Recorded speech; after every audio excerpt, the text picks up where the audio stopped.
Hello, and welcome to the Wild Wild West podcast. My name is Richie Richey of the MHRT Network. Over here to my right is Alex Givens. You can catch his content on Arrowhead Addict.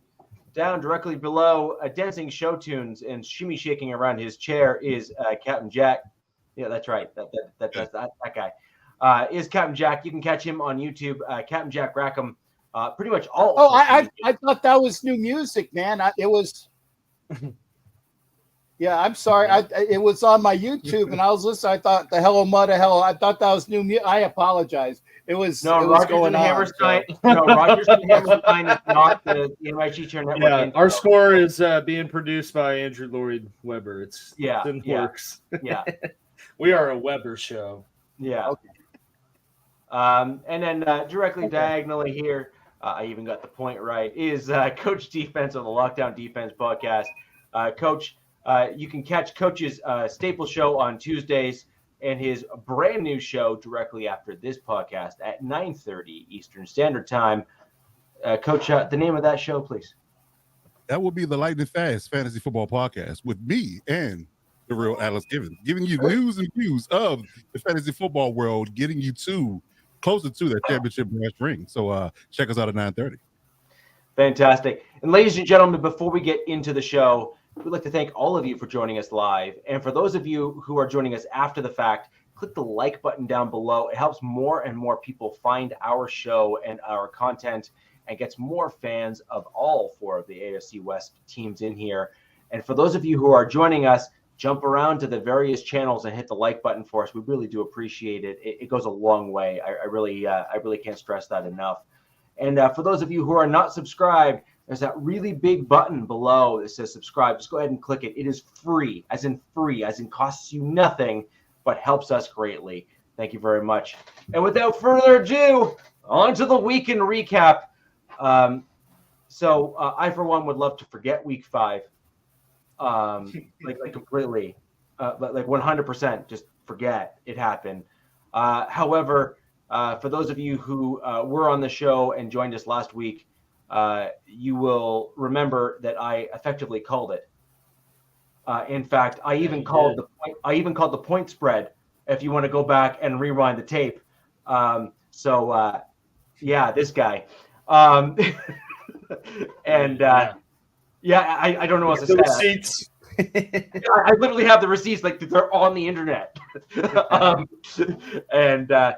just is what it is. Well, it's got to be true if it's on the internet. Well, of course, naturally. Yeah. But see, not only is it on the internet and on a video recording with my voice, and I will admit that it was actually me on that recording from this show last week, but then the actual game played out pretty much as I thought it would. And, it is what it is. Hey, we got BC in his house. He's back. He's back. Look who's back. Back again. So, anywho, I just wanted to just basically call that out. The Broncos weekend recap is kind of a little bit more of the same. We saw a lackluster offensive line. We saw, a mediocre offense and an even poorer defense that really struggled against the run. Coach, I know you're coming up this week with the new game, but really it's the run defense that I think the Chargers and the Broncos can kind of both get behind and say has been a downfall for both of our teams in the last several years. You're repeating that again this year. The Broncos are, I want to say repeating it, but they are certainly not improving upon it this year, and they're getting worse, which I think is just a shout out and call out to just how important the right scheme with the right players is. So with that in mind, Broncos lost to the Jets. I really just think that we're going to start seeing a whole bunch of Broncos guys get traded. I think there's going to be a tear it down mentality. Sell. Dump it. Yeah. So anyways, that's kind of where I'm at with the Broncos. Curious as to your thoughts in terms of how my team did. I don't really care if you're kind or not. Just call it as it is. Understood. Yeah. I mean, I'm just glad that the Jets won the Hackett Bowl. That's all I got to say. The Hackett Bowl. That was that man's greatest moment of his life, right there. It might have been. It might have been. It'll certainly rank up there, I think, for him. It was a well-deserved moment of so you thought it was me, eh? And he said, "Oh no, no, no." That's yeah, so sad. and I really think that if I'm going to kind of go off on the rant about how the team is run and all that kind of stuff, I think that is something that really does need to be called out, which is, whether or not we go with Fangio, Hackett, and even now Sean Payton, is that the coaches coach the players they are provided. And the scouting department scouts the players that they bring in, and the combined groups of the GM and the scouts, both college and pro scouts, because all of our teams have both college and pro scouts, right? Like a lot of people don't realize how the dynamics of the front office work, but all teams have both sets of scouts. They have a group of scouts that scout other pro players, and they have a group of scouts that go out and target the college players that are coming out both this year and next year, for example, in the draft looking ahead. And a lot of people just don't give credit to kind of those types of guys, and they also don't give the right amount of blame. Those are the rats turning the wheel, man. Right. They are. No, seriously, they are. They are literally the reason why, say, the Chiefs have the certain offensive linemen that they do and why you guys are, consistently putting a solid product on the field. The scouts and everything are also the reason why the 49ers are fielding such a competitive team for the last 4 or 5 years. Everyone seems to just forget the 49ers exist, and then they come out with a 5-0 record or something stupid like that, and then it's like, well, the 49ers are doing really well. It's like, gee, I wonder why. Right? It's the front office and the back end folks that kind of make a team work. And it's super, super important that the right players and stuff are put in place to kind of make a team go. So anyway, I can tell he's in a good mood because the Raiders won. Yeah. Yeah. Yeah. But anywho, we're definitely going to talk about it because what was that? Never mind, I'll wait. Yeah. Oh, you're cutting out. Yeah. Every other word was missed. Oh, yeah. I'm trying to get rid of Windows, literally, so you guys can hear me. I say we'll talk about that because I remember somebody last week was saying something about how the Raiders weren't a better team than the Packers. I can't remember who it was.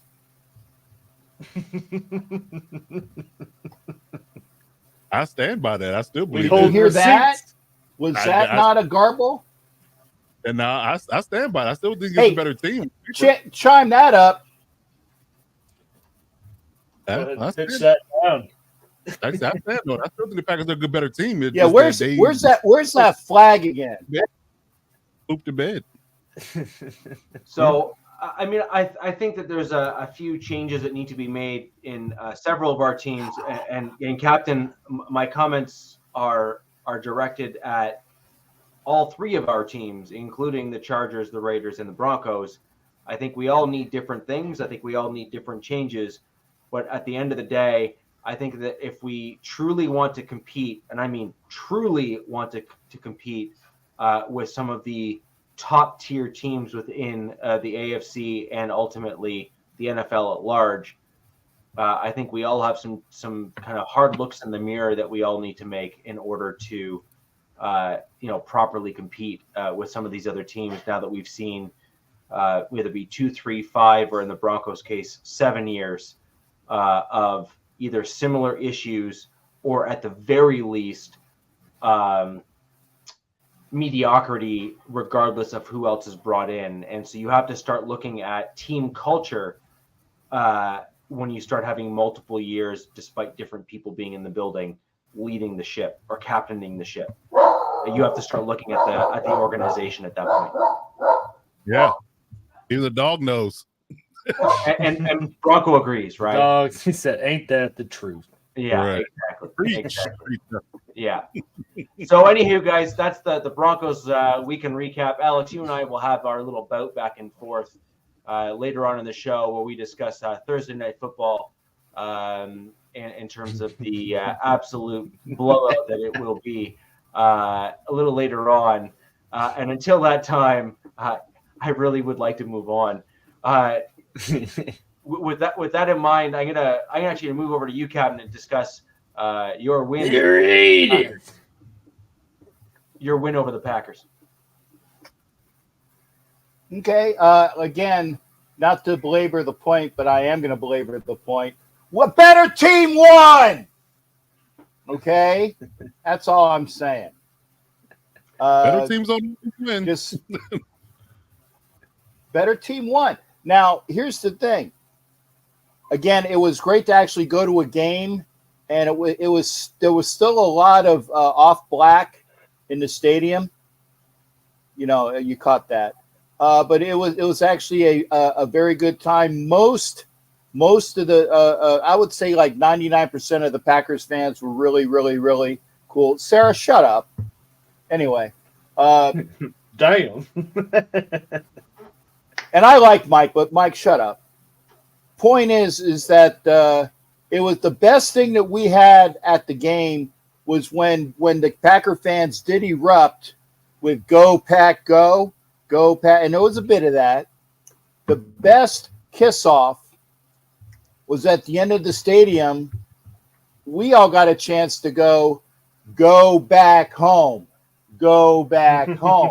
which was our way, and especially on the Amick Robertson interception, which was great. You know, the kid is like 5'10", and he's going up against a receiver that's like I would say 6'4", or just, I mean, it was that much of a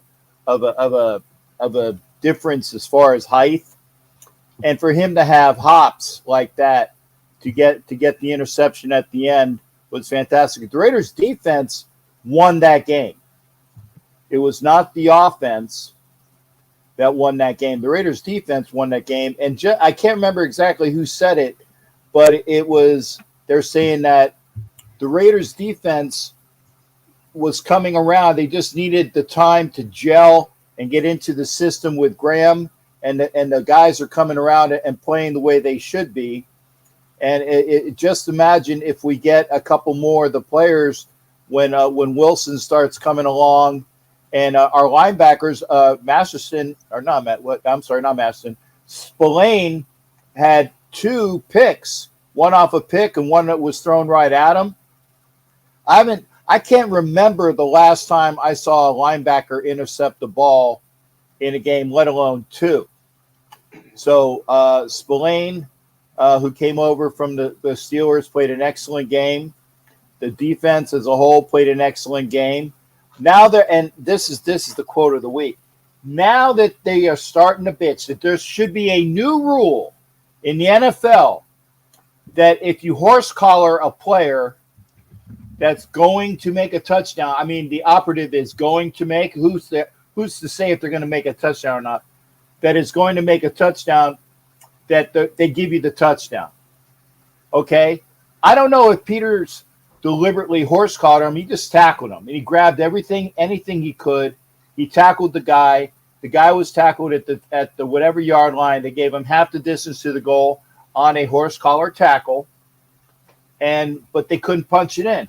You know what? Screw you. If you can't punch it in from the 3-yard line on a 1st and 10, and you have all those opportunities, I don't think you should have like an automatic opportunity. You should get the touchdown. And then that was the whatever, Mike. Okay, I'm allowed to be ornery. I'm pissed off. I'm unemployed, and there's a lot of other things going on, and I'm hurting physically and mentally. So, Mike, I love you, but SDFU. Okay, there we go. I kindly said it.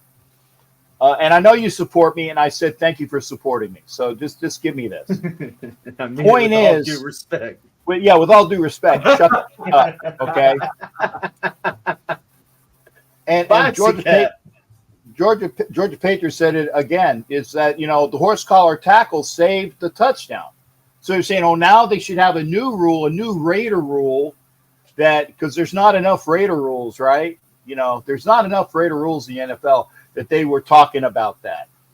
So anyway, There you go. But it was a great win. It was a good time. It was a great weekend.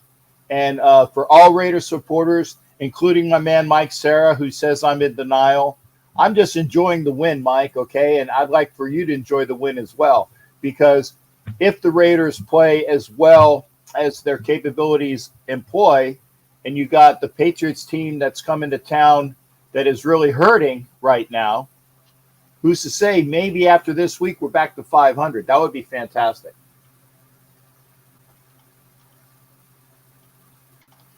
That's nice, Coach. He said he's True, some though, too, hey, Coach. yeah. That Hop on the train because Coach is conducting it. Man, that's funny. That is funny.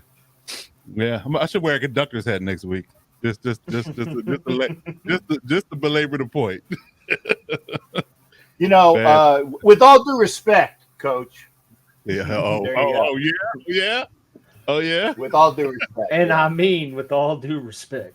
Right. Yeah. And, you know. Yeah, I don't think they're gonna ever make a rule that you're gonna get a guaranteed touchdown. I think that's ludicrous. I mean, even pass interference calls in the end zone get you on the 2-yard line. You don't get a guaranteed touchdown because it's PI in the end zone. So I don't think that's ever going to come to fruition. But you know, I mean, again, it was one of those things that happens. He horse collared them and it prevented a touchdown, and they didn't cash in from the red zone. So you know, it happens. You know, it happens. I mean, even holding penalties, you know, or you know, defensive holding, anything like of that nature in the red zone that could stop a person from getting, because people. I've even heard defensive coordinators and DB coaches say that, you know, if you could, it was better than you give them a pass interference call than a touchdown.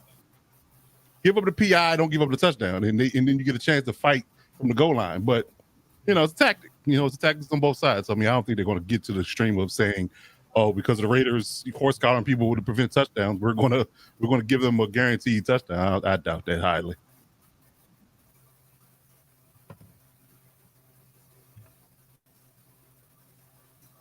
Anybody else? I mean, I'm just going to say this, is that I think that what we saw was certain things with the Raiders were on the uptick, and we saw certain things with the Raiders that either remained the same or were not where I think Raiders fans would like to see their team. So I think we saw certain things where, like, hey, wow, you know, those. We still can't score over 17 points. Okay, technically one game we scored 18, but really we still can't score over 17 points. We scored 18, 17, 17, 17, and 10. With the offense we have, that's anemic. That's anemic. So right, that's and I think that's fair. So you're seeing some beneficial, you know, things happening on your defense where, you know, you're winning a couple games and you're doing so by keeping teams below that 17, 18, 15 point threshold, which is, you know, good for you. Like that's a feat. Anyone that says otherwise is lying to themselves. That's a feat. Keeping an NFL team below 15 points, good for you. That is a good thing. But I mean, at the end of the day, I think, you know, Coach, this is kind of towards you. Let's be honest. You guys as Chargers fans are saying our head coach is a defensive guy. Why does the defense look like the worst part of the team? And I think the Raiders side of the ball is saying our head coach is an offensive guy. Why is our offense looking like the worst part of the team? And I think you kind of have that on both sides, right? Between both of you, which is, it makes no sense. It doesn't. It makes no sense. I mean, I think both of your teams would be like, you know, Coach, if your defense was the worst part of if your defense was the best part of your team and your offense was struggling, you'd be like, yeah, well, guess what? You know, my head coach is a defensive guy. You know, we're going to have to kind of find the right guy to run the offense, and so be it. And I think, Captain, you'd be in the same boat. Hey, our offense is humming. We're putting up 30 points, but our defense, you know, can't stop a cold. Yeah. You know, which is what he thought it would be. You know? Yeah. And so you expected that, right? And then on the flip side of that, you're just like, it's the exact opposite sides. It's the exact opposite things. You're just like, this makes no sense. Although I'd never said anything about a Hummer. That's the chick that Mark Davis was hanging out with. I saw a post that said, "Yeah, he's there. She's there for his dashing good looks. That's for sure." Apparently, she's a guitarist for Michael Jackson or something. Was Yeah, clearly was 12 years ago. But yeah, we know what the score is, and it's funny that how money makes the world go around. 'Cause, And you know what? And Gabe is. I know that Gabe hasn't been in my show. Giants Gabe. He's like, reports are that Mark Davis is dating this chick, which apparently is really not the truth. But I'm like, hey, he's got money. He's got a hottie on his arm. Stuff makes the world go round, brother. Okay, you're 17. If you're okay, Gabe, when you're not 17 and you're as old as Mark Davis is, if you have as much money as Mark Davis does, and you have a honey like that on your arm, you'll say, you know what? I was probably a stupid kid when I made that comment. At the end of the day, it's all about the hair. yeah, absolutely. I mean, it's all about the hair. Dumpster fire, like this. And that's why people said that Mark shouldn't get a haircut, because then he'll just look like Mr. Clean, and there's really no press in that. When you look like Mo, and everybody gets on your haircut, it's an object that continues the gift that keeps on giving, man. Just like herpes, you know. Okay, and here we are. Wait a minute. Well, Here's the clip. We're off the cliff now. Well, I slid in with the Hummer, and then I went from there. You know what I'm saying? With the Hummer, where are we at right now? Like, where I are we don't know, man. we turned into bizarre world. It's the Twilight Zone already, and it's only 8:00. Oh Lord! Oh, and by the way, while I'm on the subject, Roku went to adult, so I can have people cuss and say stuff like this. So there we go. Uncensored cat, baby. We're good, man. We're good. I can do this, and you can post it to Roku when I figure out when my third night is. We're good, brother. We're good. Yeah, what was Roku thinking? I don't know. I'm just glad he said third night, not third leg. Yeah. But you know, I said we got to cut this guy loose. Come on. Right. Yeah. He's being pigeonholed. He's a peacock. We got to let him fly. Yeah, and with that in mind, guys, on Captain's Roku channel will be his new after-hours show called Walk the Plank. Walk the plank. Called the booty. Just call me Tripod, baby. Walk the plank. Anywho, look, I mean, at the end of the day, a win's a win, regardless of how you end up getting that win. And you know, that's a good thing. With that in mind, Alex, speaking of winning games, over to your Kansas City Chiefs. Interested to hear your thoughts in terms of where you're at, what you think things are going to look like going ahead. Yeah, absolutely. So no T Swift. We'll start off with that. So the streak of wins with Swift in attendance has ended, but still ended up winning 27-20 against the Vikings. You know, I thought it was another great game for the Chiefs defense as a whole. I went into that game fully convincing Minnesota to, you know, be putting up points and Justin Jefferson to just be getting his, you know, but he did get injured in the second half, which obviously impacted that productivity. But up to that point, Chiefs defense, more specifically L'Jarius Sneed, I thought played exceptionally well in defending Jefferson and Minnesota passing attack, which kind of you kind of got them out of their groove and kind of just somewhat ended the game from there. I mean, Chiefs offense still not as explosive or, you know, as as lucrative as they've been in past years in terms of how many points. Yeah, here we go. Okay. Hey, I thought a win was a win. Were we not just talking about that? Unless you're the Chiefs, apparently. Yeah. Hey, just the new Patriots, man. I used to hate on the Patriots when they won all the time. So, catch 22, I suppose. But, yeah. You get a ball. You get a ball. You get a ball. Yeah, I mean, that is the one plus side in the offense. And I think the Kelsey injury plus lack of apparent wide receiver one, is the offense and the passing game has been able to just spread the ball around. And I think he's hit 7+ receivers every game now. Oh, good. But yeah, I mean, for the lulls on the offensive side of the ball, this has not been your traditional Spags defense where it's kind of been really bad and a slow burn into playing decent football later in the year. I think the defense has really been the focal point of this team up to this point, which I think has been pretty evident by the close games that they're winning when the offense isn't totally where it's been in years past. That being said, though, I kind of looked into it further. You asking about, where the offense is at and looking at their kind of any metrics, they're really at the same pace, if not better in some departments than they were in years past. I think where they're lacking is the big explosive plays they used to get. And part of that comes with Kelsey, who's not fully 100%. And then the wide receivers being young and losing kind of at least the wide receiver one from last year. So having to figure out that kind of where you're getting the rest of the targets to go. But just a couple numbers. Currently right now, they're converting almost 47% on third downs when it's 3rd and 7+.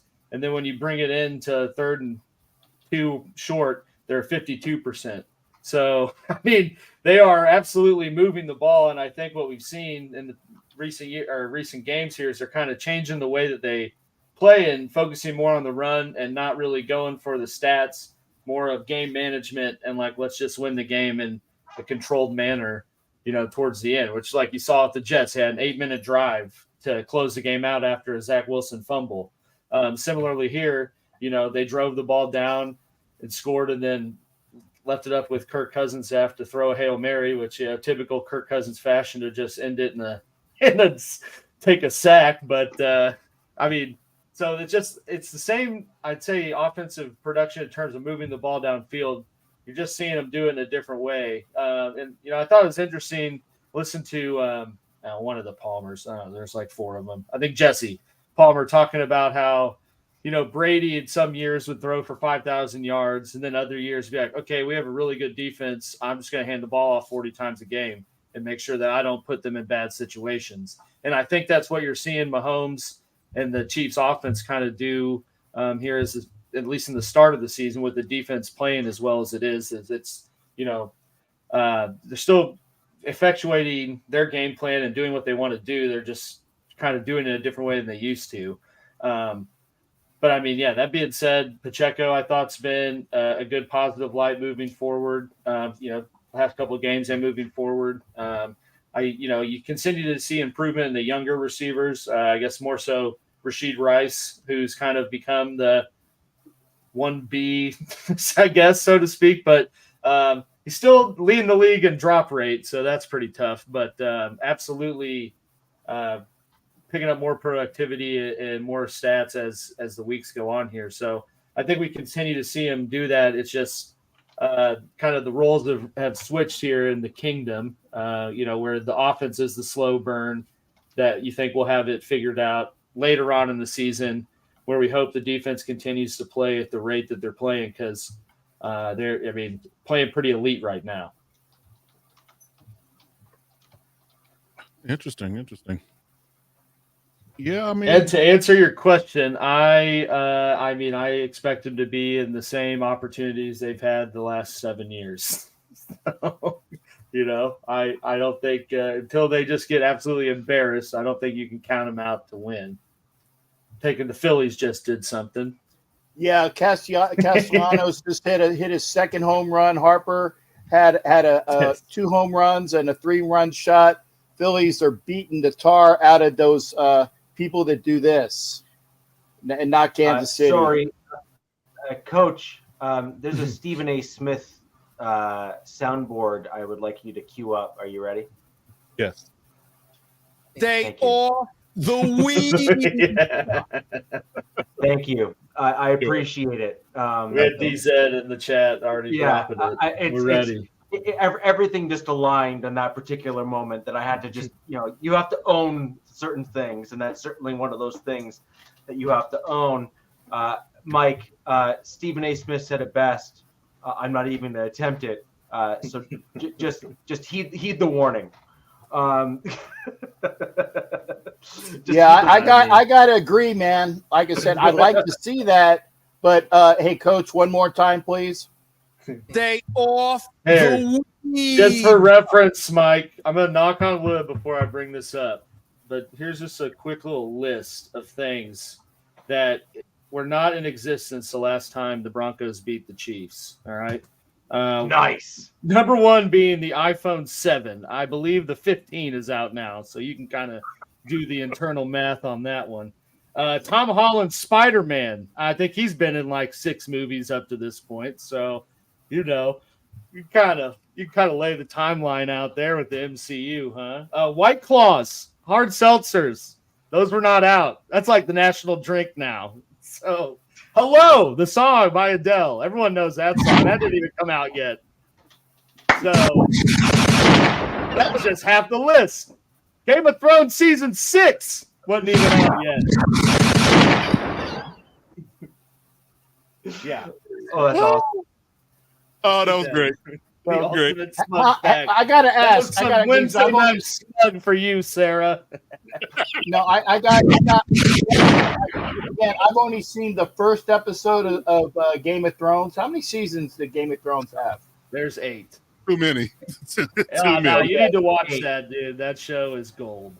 When I'm on my deathbed, it'll put me over. I'll watch it. YouTube. Wow, would YouTube advantage? TikTok wasn't out yet, so I mean, there's one. I love you all this. Disney Plus, that wasn't a thing, but that's yeah. Oh man! And the Star Wars sequel trilogy, none of them came out yet. Boom. Which trilogy? The sequel trilogy. The sequel. Last 3 movies. Captain, that is your number one. Yeah, I was going to say, how did you watch the first episode and not continue? Because the very end of that is just some smut scenes.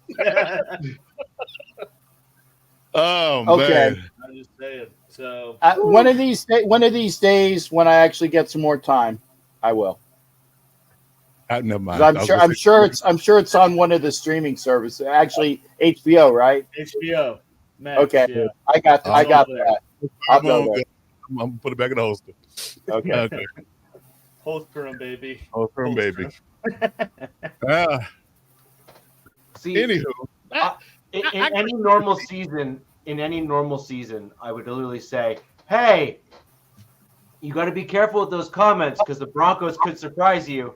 But the answer is just no. The answer is no. No. Yeah, it's just not good.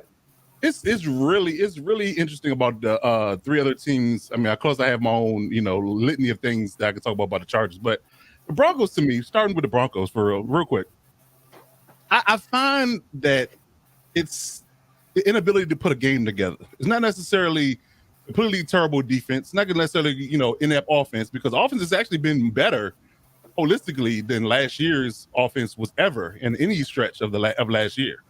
And largely your personnel is the same, with its O-line shuffling. So that part is interesting in its own right.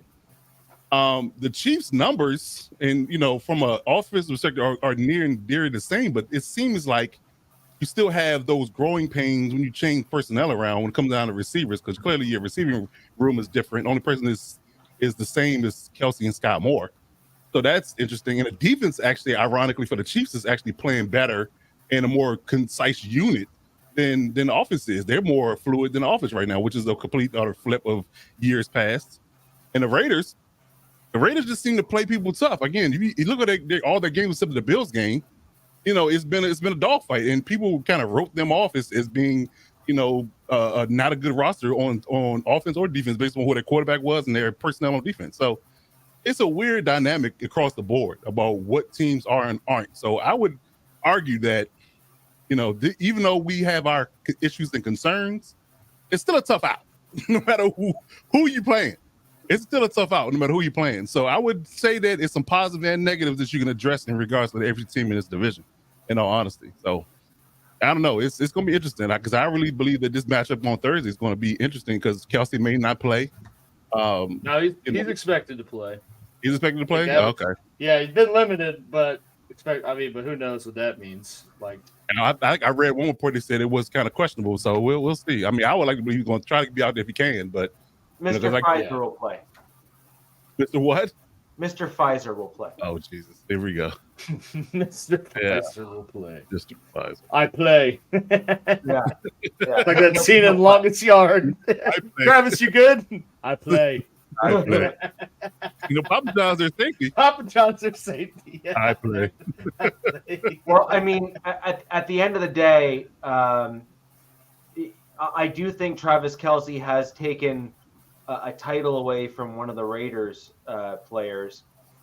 He literally looks like a legit porn star with that mustache. No, he looks like a county sheriff with that mustache. Yeah, like he looks just like he a, turns. Yeah. Are you talking about their backup tight end who actually has been playing well? No, we're talking about Kelsey. Gray? We're talking about No, Kelsey. Oh, okay. Well, okay, because Kelsey's got that mustache that is, he hasn't let it grow in thick. He's kind of got like that, just like that weird. I don't know. It's just it looks dirty. We call that the state trooper in the States. Yes. Yeah. Yeah. But in all fairness, Alex, when I look at the Chiefs Broncos matchup, kind of moving along and segueing into, honestly, it's just Thursday not night great. football, baby. And I'm not talking John Elway drunken segue either. I'm talking an actual segue like you would in media here. Although the game might look like a drunken segue. John Elway drinks? What? I know. What? Say welcome to It explains a lot of our draft picks. We'll just put it that way. And so when we, Take over, Monty. That's some good Canadian shit. Yeah. Oh, he's uncensored now. Baby. Yeah. There it is. Caps off. Tigers out the cage. It's wonderful. Yeah.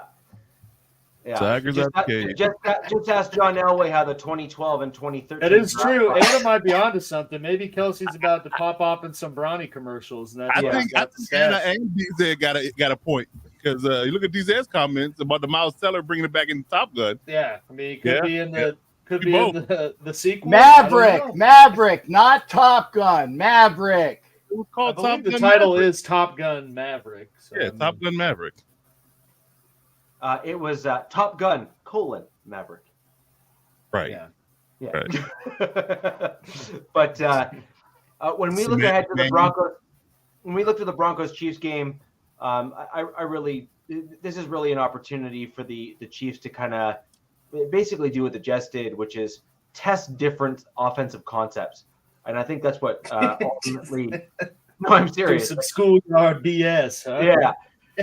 No, seriously. Yeah. I think what you're going to see from the Chiefs is you're going to see Andy Reid start pulling out different offensive concepts, run schemes, etc., to see what they look like against a subpar defense to at least kind of gauge what their success can be. The annexation of Puerto Rico. He just jabbing himself, dude. I'm glad you finished that because all I heard was Andy Reid pulling out, and I just had a really bad vision. Yeah, no, I can't undo that. Tell me about your vision. Yeah, that was. No. It wasn't nice. Tell us again with these nuggies, huh? Yeah. Yeah. So Not going to go there. in my opinion, I hope they come out in the snow globe you're first gonna play. feel like you're running the back. Miners. You're going to see running plays that you haven't seen really work before work against the defense because you have a good offensive line and our defensive line has not done a tremendous amount. You're going to see poor edge pressure like we've had pretty much most of the season from the Denver Broncos. And again, your offensive line is starting to gel now as a unit as the season's gone on, because that's what happens when you have a scouting department that actually knows what they're doing. And they truly go out and find guys that have the traits that look like they're going to work together as a unit, and then you basically coach them up to then gel as that unit, and that's what your team has done so far. I mean, you've had a legit offensive line for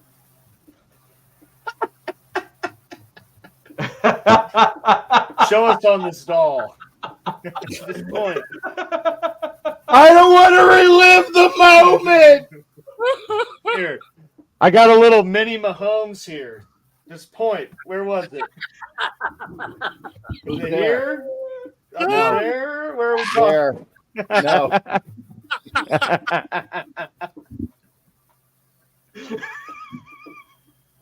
Stop it. It wasn't funny the first time. We're going to need to take man. 5. This is heavy.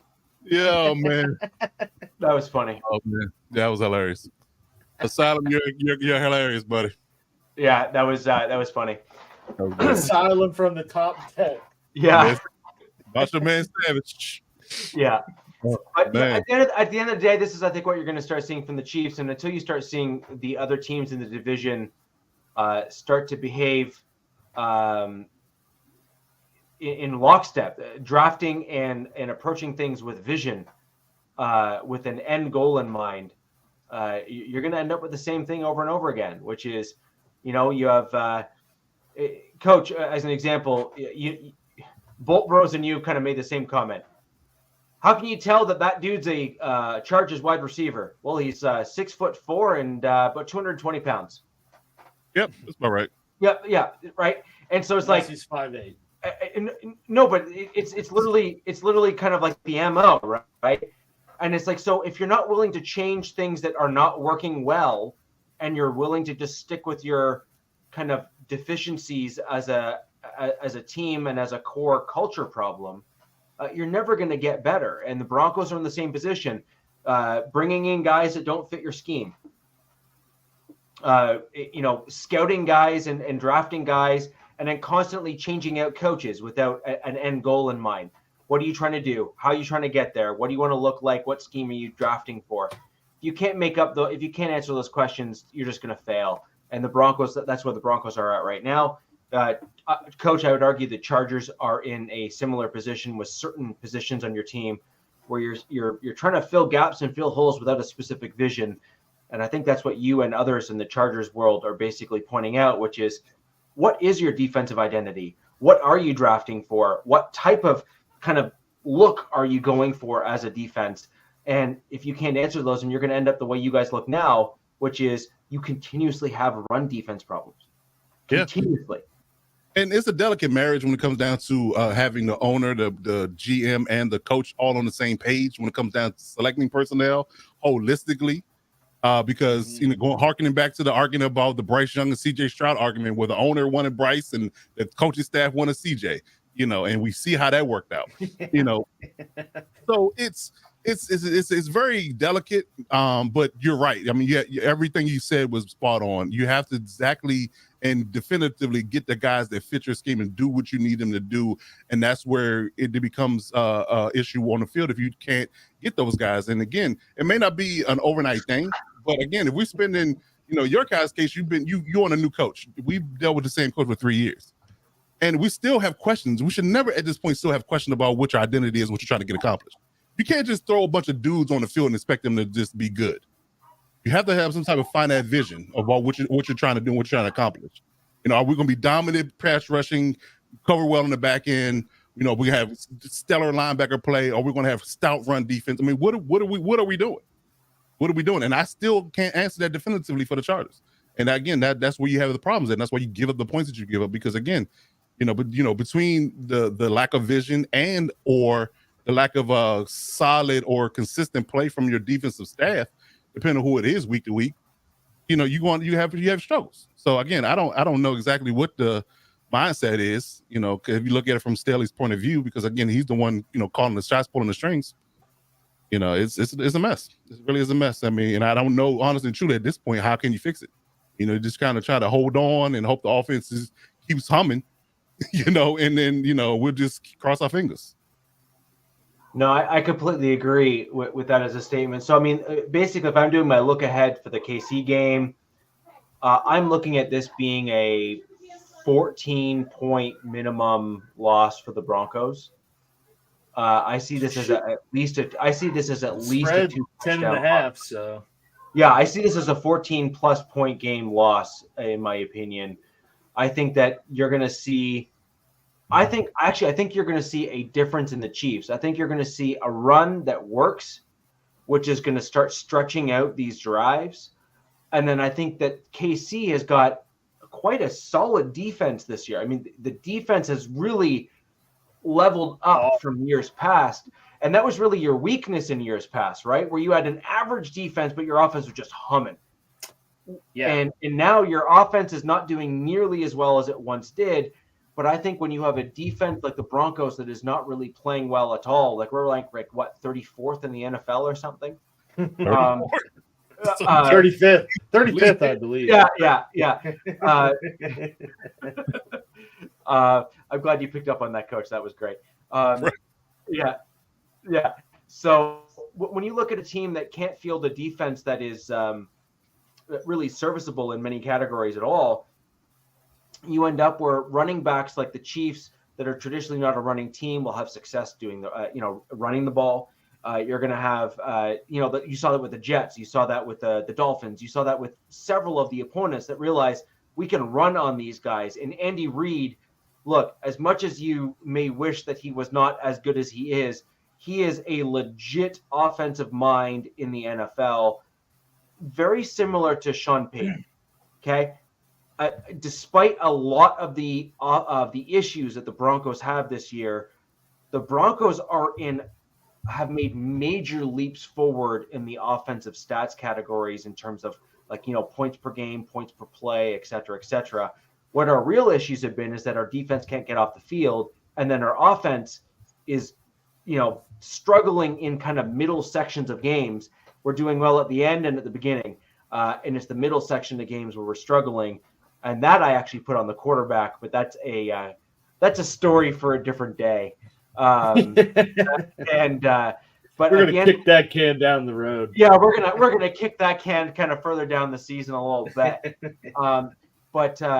I think what you're gonna see is a lot of runs, and then I think you're gonna see KC run to kick off the pass, and then that will start opening things up for Mahomes, whereas he was used to traditionally having like a McCole Hardman or Tyreek Hill to stretch the field. And I think they're going to use the run to bring in the defensive players for the Broncos, who still won't be able to stop it anyway, so don't worry. But I think that will then stretch out the back end of the field to enable those deep passes. Air football stretching out the back end. Yes, you saw my face, man. You knew I was going with it. Careful about that. But it's an interesting stat. Russell Wilson is only 77 yards behind Patrick Mahomes in passing yards, and he's 11 touchdowns to 2 interceptions, where Patrick is 10 touchdowns to 4 interceptions. Yeah, he plays in garbage time games, dude. He's got to pass more. That's exactly it. So, Coach, Coach, this is why. And Jake, yes, I do. Stats are great, but without context, they're meaningless. And so the question is, what percentage of those yards came when the Broncos were down, where they could never catch up? Right. Well, yeah, you get pass happy when you're down, and if you're down every game, I guess you would have what people like to call empty calories. I feel like every time red zone cuts to the Broncos game, it's Russ passing in the 3rd and 10. Right. So, saying. so Coach, I kind of equate that to, and actually I was, believe it or not, at one point I had some critique for Von Miller. And that was back in the 2013 season where the Broncos were just basically playing Madden on the field in terms of points, right? Like the Broncos were just unbelievable in the 2013 season in terms of points, where teams were just struggling to catch up. So they would go up kind of like what the Broncos are going down by this season, except they were going up on teams that season by, 2-3 scores. And then Vaughn was just able to then tee off on opposing quarterbacks. And people kept on saying, oh my gosh, his sack total's like, 15.5 or 16 or 17. Look how good he is. And it's like, well, look at when those sacks are coming. He's getting those sacks when they're 2-3 scores up. Well, what about the sacks when you need them the most? What about the sacks like Aaron Donald gets where he's coming right up the gut? Game-changing sack. The dagger sack. The dagger sack. Yeah, exactly. Yeah. Those are the ones where you're like, dive in. What does that score sheet look like? Where are those stats? Why aren't those being tracked? And you can't quantify them because those are the intangibles that you can't really tough metric to that's a tough one. That's just it. It's just that it factor. There it is. And that's where your eyes come out, right? So for example, Mahomes might not have the greatest stats, but guess what? He had like 4 plays the other day where he stretched a play where he should have been sacked and he ended up throwing for a first down. Well, guess what? That's not tracked as a next gen stat or any stat. But guess what? That's why they're 4-1. Yeah, that's kind of what I was saying earlier. Where like they've changed their, 2 years ago it was let's just throw bombs to Tyreek and hit Kelsey underneath to open that up. And then it's like we lost Tyreek. We're still going to just throw bombs, but it's whoever's out there. And we've seen them change, especially the last couple games, to almost run first to set up some passing later while they're trying to kind of figure out what they got. Because, right now Justin Watson is the deep guy, which he comes through sometimes, but like, yeah, you go from Tyreek Hill that you don't, they used to benefit from someone that teams had to bracket or double cover, and now it's we can bracket or double cover Kelsey and then let your no name or unproven guys have to, beat us, make them beat us, which I think that's why you've seen them as they've kind of figured those lulls out, so to speak. I think that's why you've seen them almost start with the run first and just build off of that. So that's, why I think Mahomes' stats are a little lower, but that's like how they've realized, that's what it's going to take for them to win with what they've got on the defense and maybe some of these matchups they're playing. So, I can tell you one thing, 2 years ago in that Chiefs-Jets game, like they would not have had an 8-minute drive to close the game out. They would have probably came out and thrown 2 deep posts that Tyreek maybe hit one of them, maybe not. Then look at 3rd and 10, probably throw a screen and, go on. But then I think that's why you've kind of seen him mature and you've seen Mahomes mature in terms of the decision-making. At times he still is like the Jets game through 2 errant interceptions that you're like, what are you looking at? But I'm not going to really question his judgment. He's definitely knows more than me. But, I think you've seen a change in how he goes through his progressions and, the decisions he makes where he goes with the ball, compared to years past where maybe they didn't have as good of a running game to implement into the offense. So that's kind of what they had to do.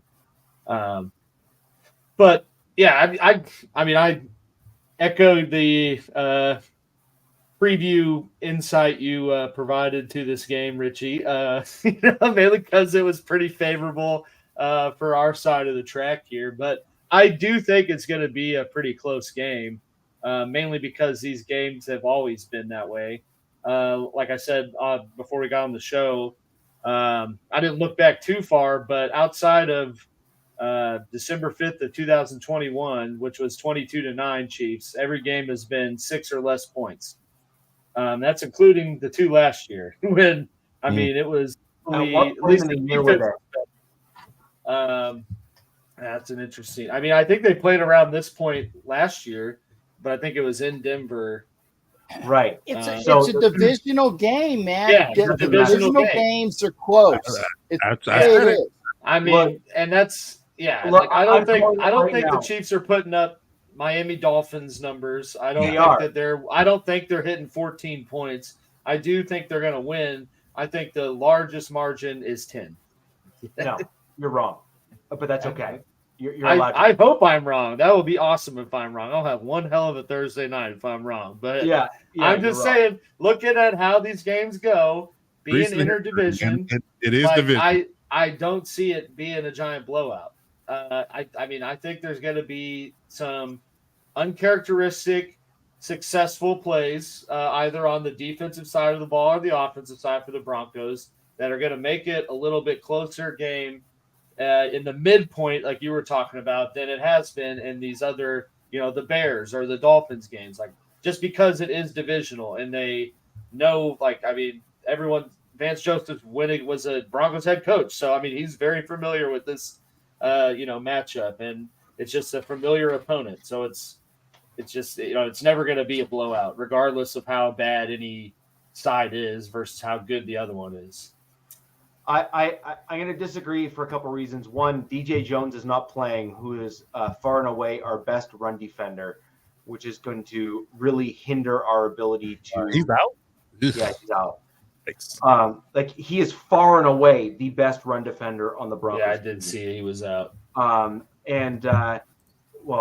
you shouldn't have said that it was going to be a close game then if you didn't know that one of our best run defenders was out. What's the matter with you? I mean, you're ranked 35th, so I mean. This is true.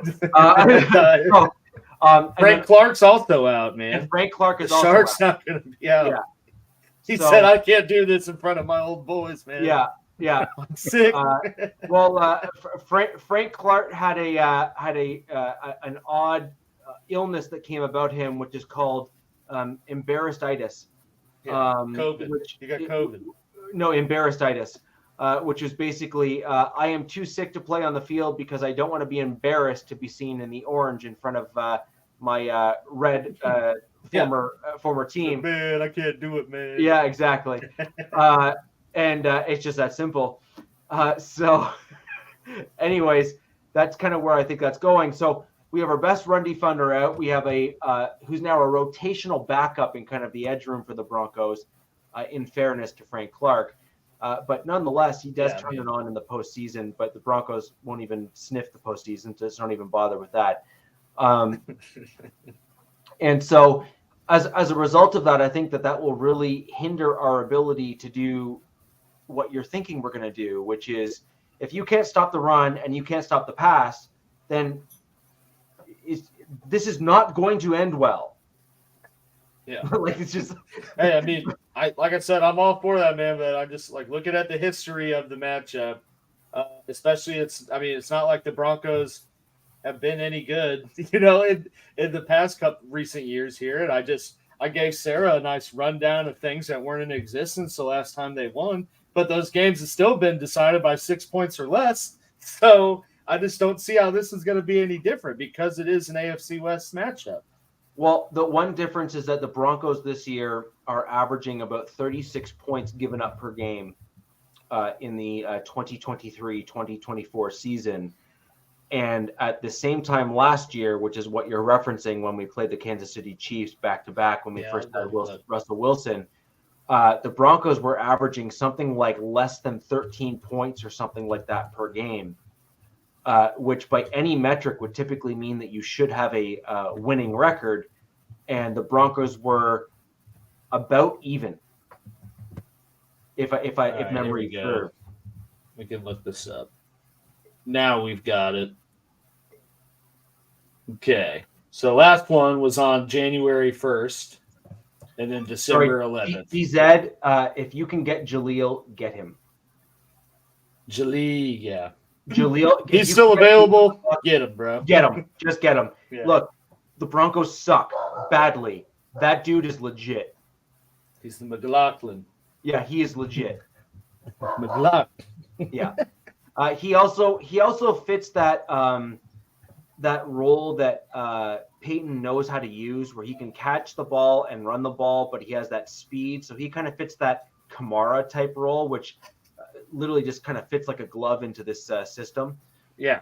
Literally last 3 outings here, 27-24, 34-28, 28-24. Yeah, but what time of the year were the before last that, two last year? December and January. So, I mean, a little earlier, a little sooner. Yeah. But, Yeah. But anyways, my general thought process is we have a few good guys. Most of them seem to be Sean Payton guys. And the ones that are also doing well are flyers, like Jaleel McLaughlin, undrafted free agent. Well, that's a roll of the dice that you happen to land on. Good for you. Yay. You have Jonathan Cooper that's outplaying his 7th round draft pick status. Great. Good for you. But at the end of the day, you need those 1st and 2nd round guys to be hitting. You need that starting left tackle to actually look like a starting left tackle and a lot less like a WWE wrestler tackling guys to the ground. You need, the guys that you brought in as high-priced free agents to not be giving people the people's elbow in order to block them on the line. You need them to actually block like offensive linemen. And the Broncos are just simply not getting that. And at some point, the refs will start calling these offensive holding penalties, which the Broncos will get slaughtered by if you were to actually go back and look at the film and the tape. And I do wonder if we're going to start seeing that coming up. But anyways, Alex, I think we both. I do hope to come out in the snow globe first play just for Quinn. That'd be awesome. Nice little cherry on top. Yeah. Yeah. So I really do think that this is going to be somewhere in the vicinity of a 14-point to 20-point game in favor of the Chiefs. I think that with the guys that are out, that will really start to highlight some of the holes and gaps on our roster. And I do think that some of the guys that are being held out because they have trade offers for them, and the Broncos are saying yes. And I think that that's really where it comes down to. DJ Jones is certainly a guy that if I'm on a competitive team, I'm certainly trading for him. Frank Clark, he's got playoff experience and some of the best stats in the postseason. So if I'm a team like the Bills, or if I'm a team like, a few other these guys that are looking like they're going to make deep playoff runs, I'm saying yes. Even if I give up a 4th round pick, dude, I don't care. If I can make it deep into the playoffs or even get to the Super Bowl, yes, please. And so, because that alone gets extra cash in the owner's pocket that you're willing to give up a 4th or 5th for. Do you think they move Simmons? You think Simmons moves? I would hope so. Yeah, I forgot you hate him. I hate that dude. Yeah. I hate that dude. Another guy. Trade him for a washing machine. Yeah. No. Another guy. A ham and cheese sandwich with 2 bites out of it and a half a bag of pretzels. Another guy that could be very surprising that could be moved before the trade deadline is also Patrick Surtain. Dang. Wow.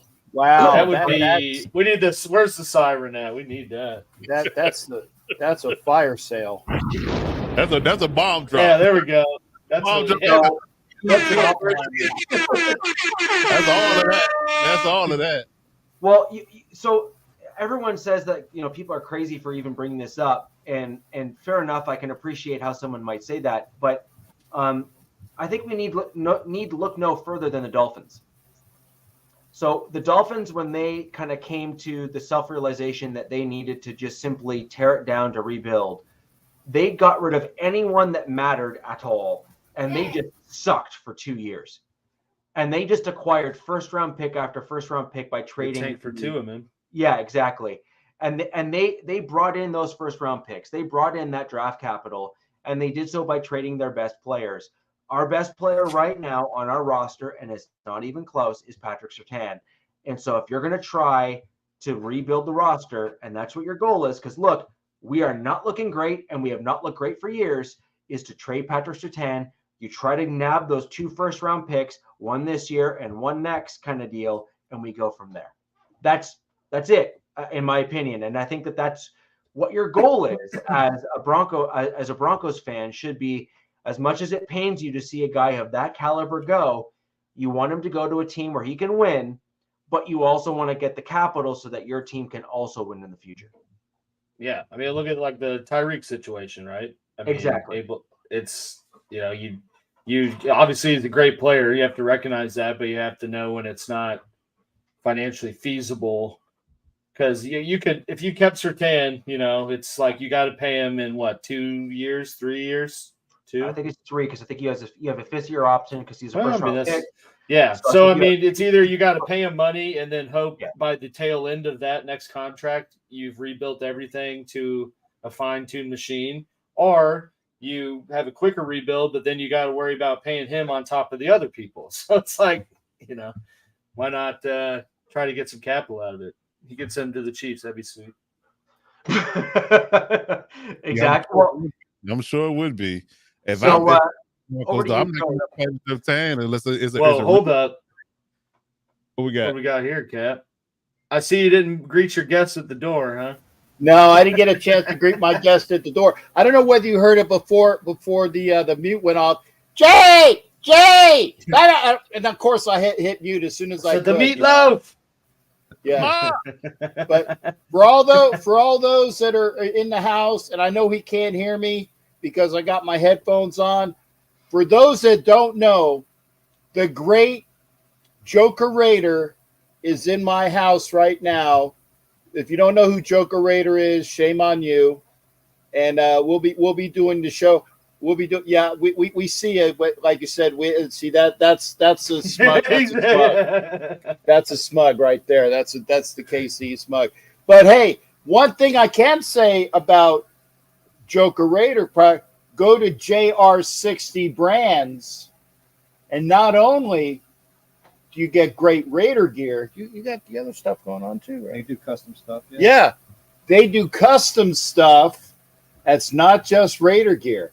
So JR60 Brands, you're going to get great Raider gear and other custom stuff. They will even do stuff that is aligned to Smugs and Broncos and Smugs, and I got to do it, Coach. I got to do it. Garglers, okay? Because I haven't hit it yet. I got to do it at least once a show. I got to drop a gargler. I got it. Yeah. So Joker Raider, JR60 Brands, great guys. Like Asylum says, personal stamp review from Asylum 77 here. So there you go. Yeah. So, and again, I don't pay him for that, and Asylum doesn't pay him for that, and no Taylor Swift stuff yet. Not yet, Charles. Swifty Kingdom. Well, yeah. He just said it's Swifty Kingdom. Can you guys hear him? He'll talk into the microphone. We can hear him. Yeah. He can't hear because unless I turn off the wait a second. So, Captain, with that in mind, now that we have dual Raiders fans there, what about your upcoming game this week? What are your thoughts? Okay, he's asking about the upcoming game this week. I'm going to let my guest prognostize. I know that I almost kind of butchered that. The game. Joker, your thoughts on the game this week?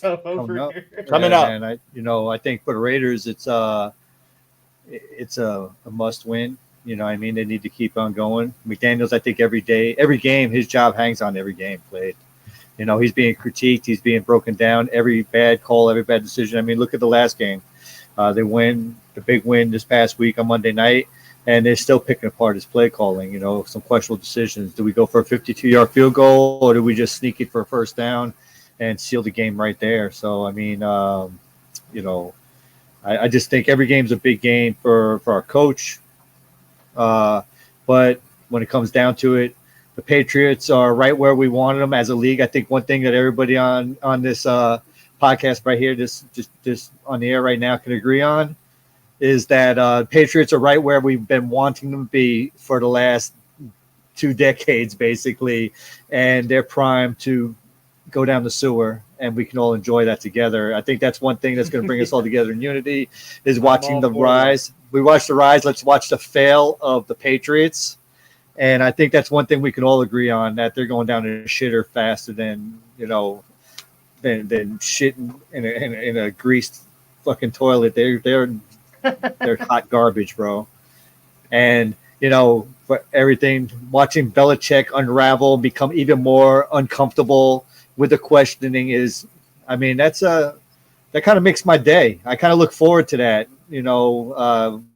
Seeing a Belichick press conference is so much more enjoyable today, watching him squirm and watch him answer questions. And, before it was kind of smug with his gibberish answers and you'd have to read between his cryptic answers.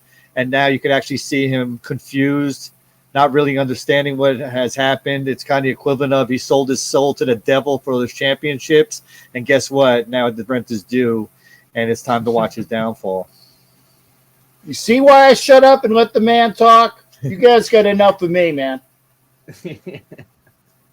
I'm all for that, though. I would absolutely love to see that. The question will be, what is his leash ultimately? Belichick. That's where paper bags. Huh? Richie wants to know what his leash is. Belichick's leash.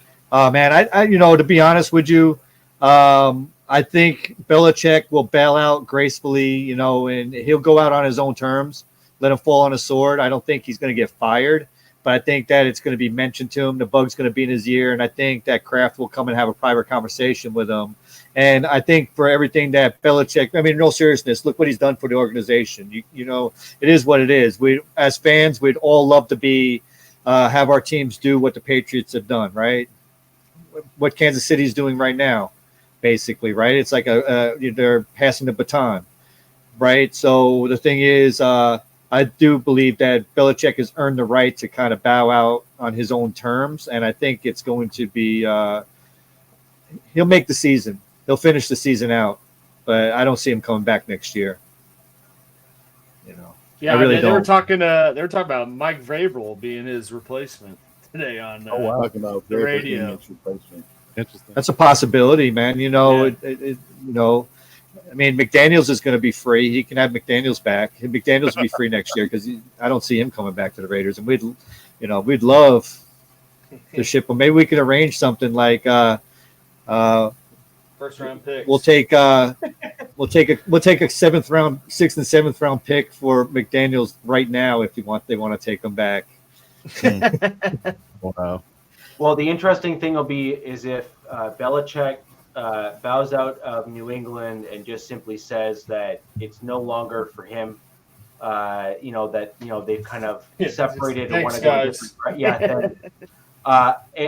It would be very interesting to see if he tries to coach again, but for a different team at the end of this season. Coaches for another team. I just don't see it, man. I think Belichick's getting to the point where he's just gonna ride off into the sunset. You know what I mean? What is he else? He has nothing else to prove. He has nothing else to accomplish. Actually, that I disagree with. He has done. several things to prove. He's done it all. He needs to prove. He needs to prove that it was him as being a reason, and that he can do it again. Him, not with Brady. Not with Brady. Yeah. Yeah, I think if he lets his ego really get in the way to do that, that will be the unraveling and the ultimate downfall of his career. I think the fact that if he does try that and he fails, it's going to unravel everything he's accomplished right now. You know what I mean? It's going to tarnish everything he's accomplished as a head coach if he tries and he fails without Brady. I think he's smart enough to realize that it did take Brady to win those championships. It did take a team. It did take the Patriot way of things to do things, But if he lets his ego kills, right, and everything we do, ego is going to kill.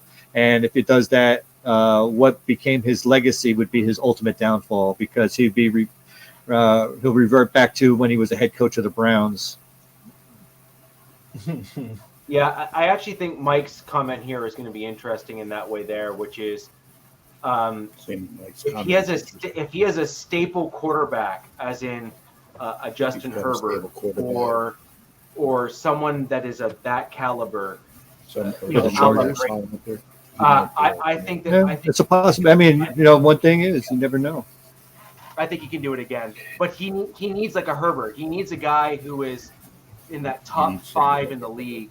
Who then when he builds a defense on the other side of the ball, which I don't care who you are, Belichick is very good at defensive. Oh, absolutely.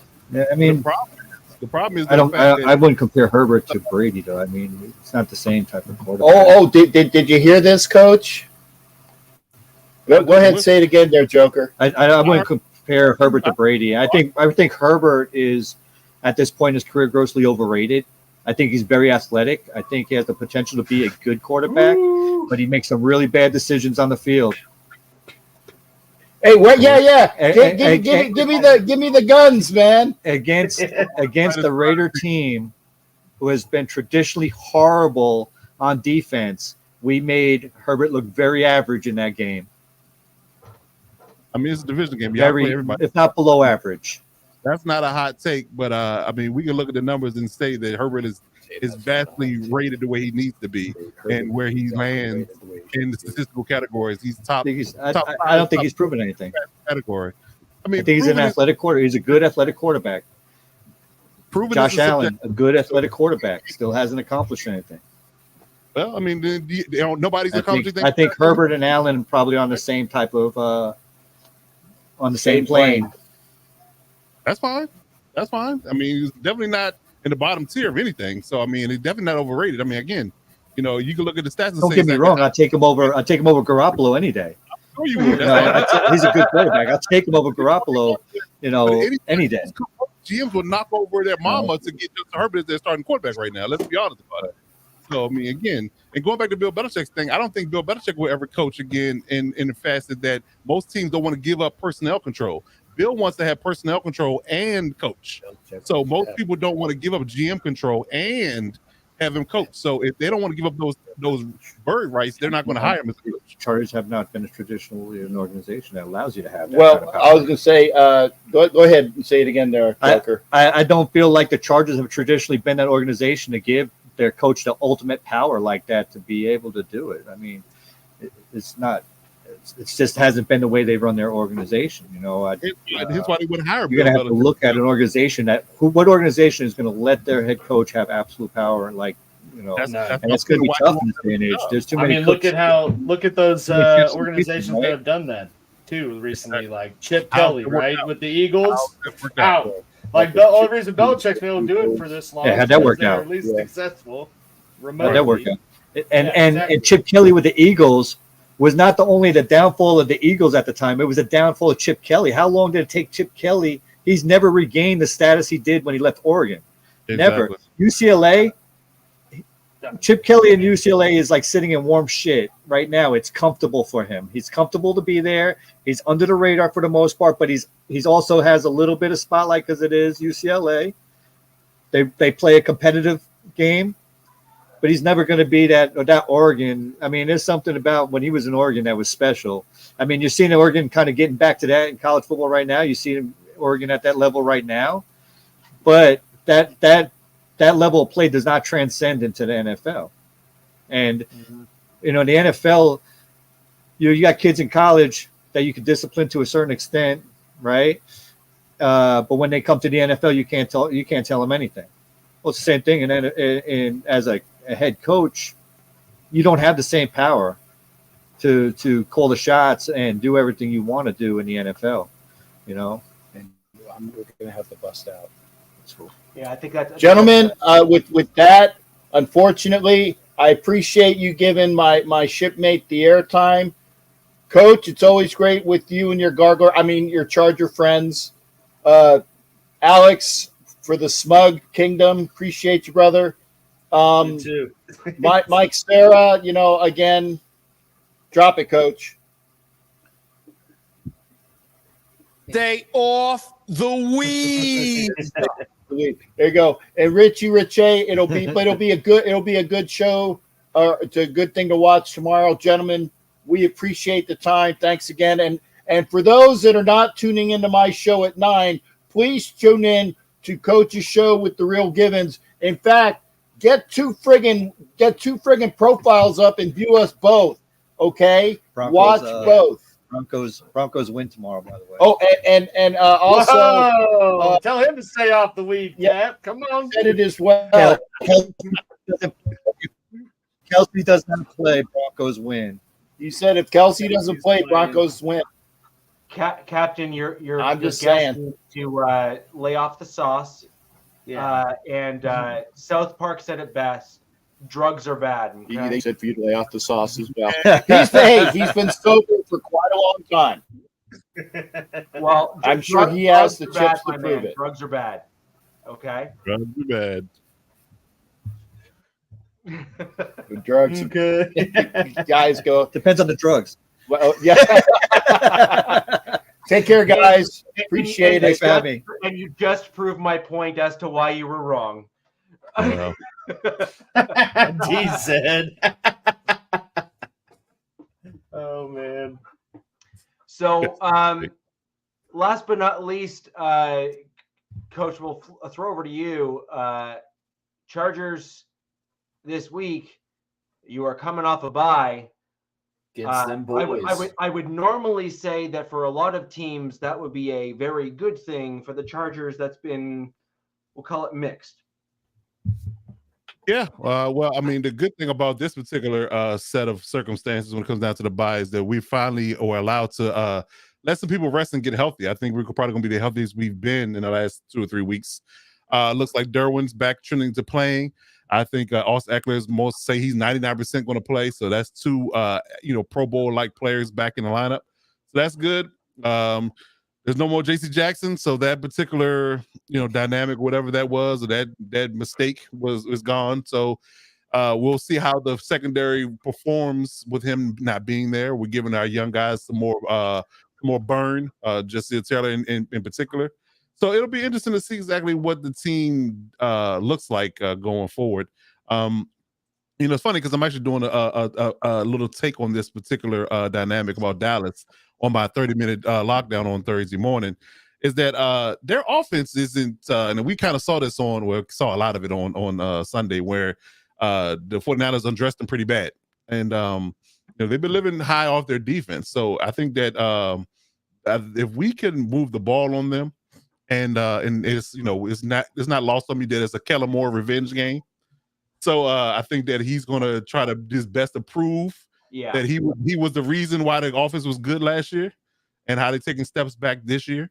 So I think that he's going to try to come out smoking, guns blazing, and try to put up points. So if he's able to do that and put pressure on their defense and make the Dallas offense keep up, I think we got a really good shot at winning the game.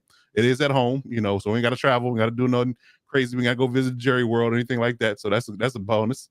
So it should be an interesting game. But I will say we've struggled against teams that don't stop the run well. So I'm not going to sit here and act like we're going to be able to run the ball against this stout front. But it's interesting too because their D line is still intact. But they're talking about moving Michael Parsons off the ball, so they're going to lose the edge rusher, and their linebacker, the middle linebacker's out, Van Der Esch. So it'd be interesting to see how they perform defensively with those guys missing in different roles. But I mean, I like our chances. I think that and they just got embarrassed. Hey, right. Yeah, so they just got embarrassed. Their confidence a little bit shaky. It was a rough watch for them, a rough experience for them on Sunday. So they're coming off that. Kellen's had 2 weeks to prepare. I'm assuming Herbert's left hand is intact and we can do everything we want to do offensively. I think we got a good chance. I need his hand to be intact, man. Well, you and me both. I mean, he's one of my fantasy quarterbacks, so I need that. I need it for 2 reasons: for my fandom and my fantasy. So let the boys play. Right. So I'm hoping for a really dynamic game. And the biggest issue and the biggest thing we need to do is put pressure on the defense. We can put pressure on that defense because it is stout. We do that, and we can hold up in pass pro. I think we got a good shot to win again because I don't trust their offense. I really don't. I think that it sputters, especially in the red zone. Dak's decision making is questionable at times. So we just got to capitalize on that particular aspect of it. Again, that's the game plan. That's the blueprint. Can Staley and Nils boys execute it? That's what it boils down to. Yeah, the Cowboys have have 2 kind of big issues. One, their offensive line is not good, or at least not great. And it's been a revolving door because they've had somebody hurt like every week.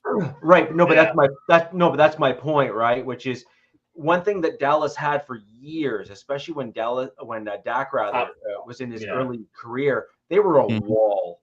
Oh yeah, like they were just Tyron Smith. Yeah. Oh yeah. Like Frederick, Zach Martin. Yeah. That's era. Yeah, that Tony Romo era, early Dak era. Like It they was- were with they Elliott, were with just- Zeke, when Yeah. Zeke was prime Yep. Zeke, you know, Oh, yeah. like and so top 5 line.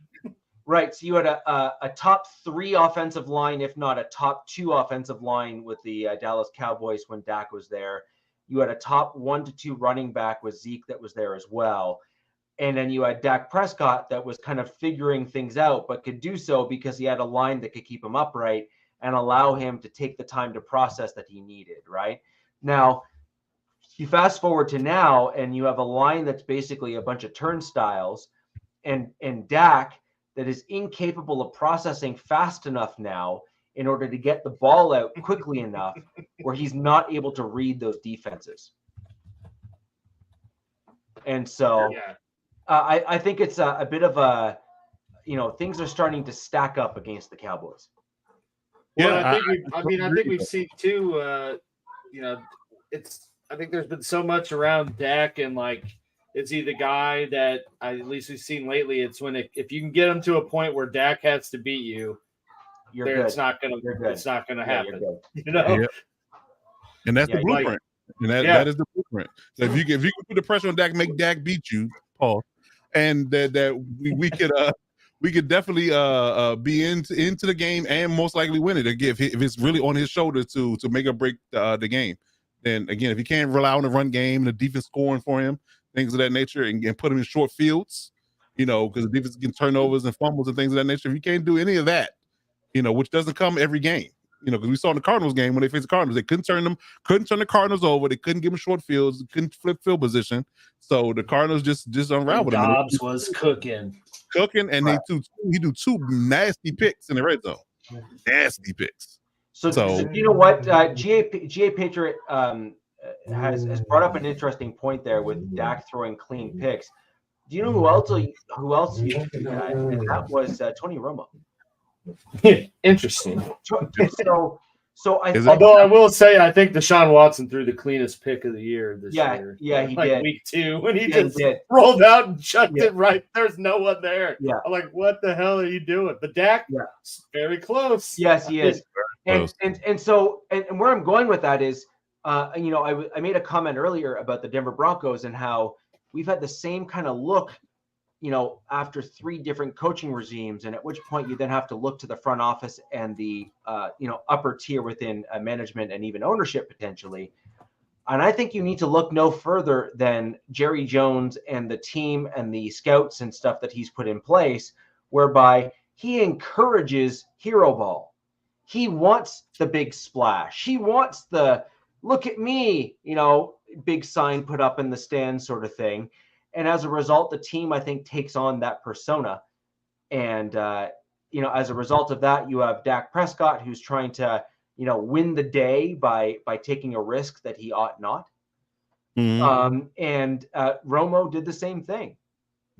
And I think that you're starting to see teams take on front office and ownership personas as a result of, patience just not being given for the right football process to take place. And I think that's a big deal. Is this more of a than a question? Like, is that he said Belichick's in Tennessee, McDaniels back to New England, and Grable to Raiders, and Jacobs an extension? That'd be wild. Yeah, I mean, that would be a lot of inner workings. It Yeah, would. I could see McDaniels going back to New England because I think Kraft has a special soft spot for McDaniels as a coach. Oh no, he stayed there for a long time, even though he was Yeah, he named did. as the coach to be everywhere else for years. Yeah, I actually think that McDaniels could well go back to New England, and I think Kraft would be happy to take him back as the head coach. And I think McDaniels has some cachet there in New England, who would be given the opportunity to turn it around. Yeah.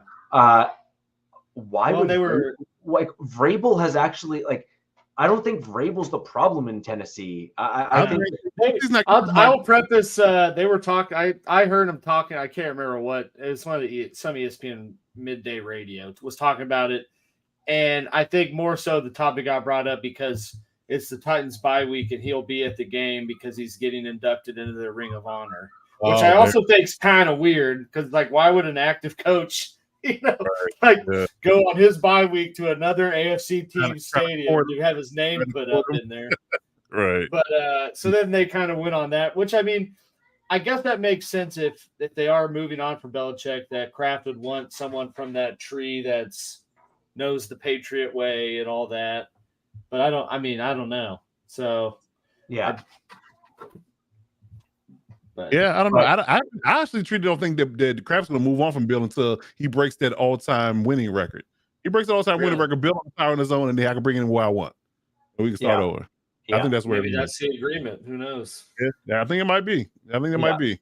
And it could be that McDaniels gets let go from the Raiders if they continue to kind of flutter a little bit here. McDaniels might go back to New England. Bill will come back with McDaniels coming back.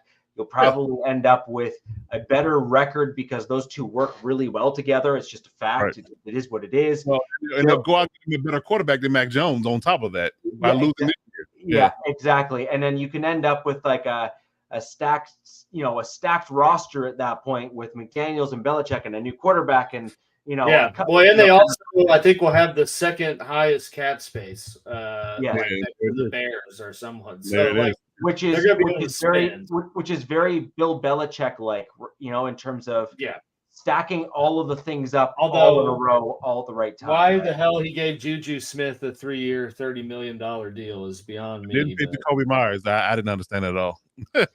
Yeah. But anyways, Juju got a deal.